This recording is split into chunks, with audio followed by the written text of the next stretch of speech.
akkam shu arama bifa addateen qabannee isiniif dhiyaannee jirra. Jireenyi nuuf maalidha? Jireenya jechuun naafi waan sadii walitti dabalamee jireenya ta'e jechuun farsaniiti. Jireenya akkamitti jechuun akkana galeetti Waaqayyo Kiristoos keessadha. Kiristoos immoo hafuuradha. Hafuurri immoo jireenyadha. Achi walitti dabalamanii jireenya ta'u. Jireenyaadhaaf Kiristoos Waaqayyodha. Innaa jireenyi kan jiraatamuu qabu jechuun amma nama taanee dhalanneetti amma nama taanee uumamneetti kan jiraachuu qabnu fedha Kiristoos jechuun kan uumamne Qolaasiyaas Qorontos tokko kudha jaha akkasumatti fakkaata sirriitti ofiisaadhaaf nu uummate ofiisaaf immoo nu jechuun ofiisaa nu uume ofiisaaf immoo nu uummate jechuun kan nu jiraachuu qabnu jireenya Kiristoos ta'ee jechuudha. It's got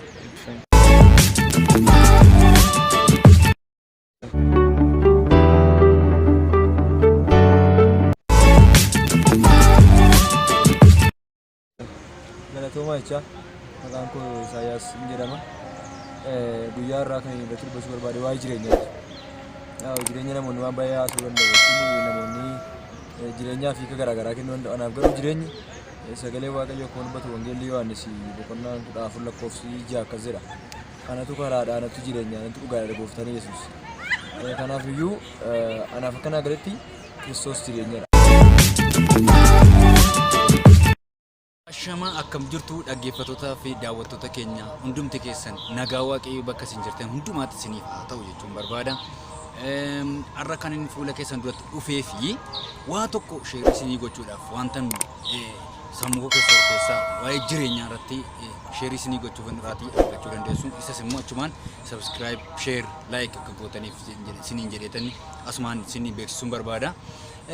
Gara yaada kootti dhufuudhaaf live yookiin immoo jireenya jechuun maal jechuudha kan jiru irratti waa tokko isinii sheerii gochuu barbaada.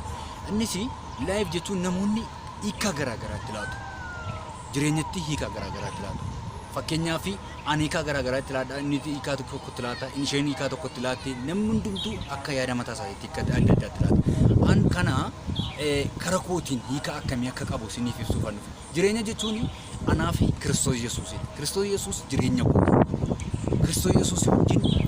Kiristoos Yesuus wajjin inni na keessa jiraata, ani isa keessa jiraata. Akkuma macaafa qulqulluu irraa ani abbaa keessa, abbaan ana keessa akkuma jedhu ani immoo gooftaa Yesuus keessa jiraata. Gooftaa Yesuus immoo jireenya koo keessa jiraata jechuudha. Yeroon kana jedhu gooftaa Yesuus Kiristoos muka wayinicha isa dhugaa akka ta'e sagalee macaafa qulqulluu keessatti nu barreeffamee jira.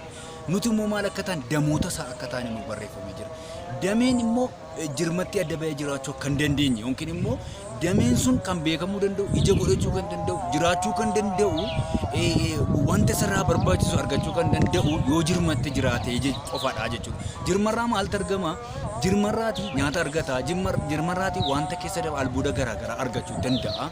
Garuu qofaasaa dameen waan tokko waan uumuu danda'u tokko illee hin qabu jechuudha. Akkasuma gooftaa Yesuusiin malee jireenyi keenya akka hiika hin qabnetti hin beekaa jechuudha.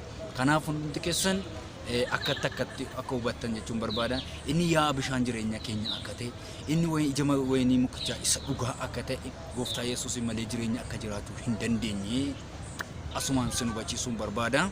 Kana caalmaatti immoo guyyaa biraa wanta biraa qabannee akka dhiyaannu gooftaan nu gargaara jedha. Waaqayyo isin haa eebbisu. Ciao. Jireenya jechuun nuuf Kiristoos. Jireenya jechuun wanta cita hin qabne yookiin immoo wanta dhuma hin qabne jechuudha. Anaaf jireenya jechuun Kiristoosidha. Jireenya koo kan ta'e, jireenya kan naaf laate, anis isa keessa kan jiraatu, Kiristoos immoo na keessa kan jiraatu jechuudha. An jireenya Kiristoosii alatti jireenya tokkollee akka hin qabne sin beeksisuun barbaada. Jireenyi Kiristoos anaaf jireenya laateera. Jireenyi Kiristoos anaaf lubbuu naaf kenneera. Jireenyi Kiristoos ulfinaa gara ulfinaatti na ceesiseera.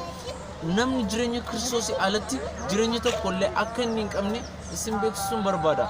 Obbolootaan koo harmootii abbootii kan na dhaggeeffachaa jirtan hundumtinu jireenya Kiristoositti kan hin amanne hundumtinu Yesuus Kiristoos akka inni karaate, akka inni dhugaate, akka inni jireenya ta'e kan hin amanne hundumtinu akka Yesuus Kiristoos jireenya ta'e akka itti amantan isiniin jechuun barbaada. Inni lammaffaan Yesuus Kiristoos abbaa wajjin walqixxummaan isaa jireenya inni nuuf laate kun maala akka nun abbaa wajjin tokko taane isaanis immoo tokko haa ta'aniif jira macaafa qulqulluurraa kanaaf jecha nun abbaa wajjin tokko erga taaneeti abbaan akkamittiin bifa akkamittiin oli abbaa wajjin akka ol nu araarsuun isiniif ibsa abbaan wajjin abbaan gatii nu jibbee jiruufidha no abbaan gatii nu jaallatuuf jecha tokkicha ilma isaa Yesuus Kiristoosiin nuuf laate Yesuus Kiristoos immoo boqonnaa 15 irratti inni immoo jireenya keenya ta'ee gara biyya lafaa dhufe Yesuus Kiristoos nuuf jireenya keenyadha Yesuus Kiristoos du'aatii gara jireenyaatti nu ceesiseera namni har'allee Yesuus Kiristoositti namanne fayyisaa lubbuusaa godhatee fudhanne du'a bara baraa keessa akka inni jiru isinitti immoo barbaada namni jireenya du'a bara baraa keessa jiru jechuun more gammachuu har'aa laala malee du'a bara baraa bor future isaa keessatti qabu hin beeku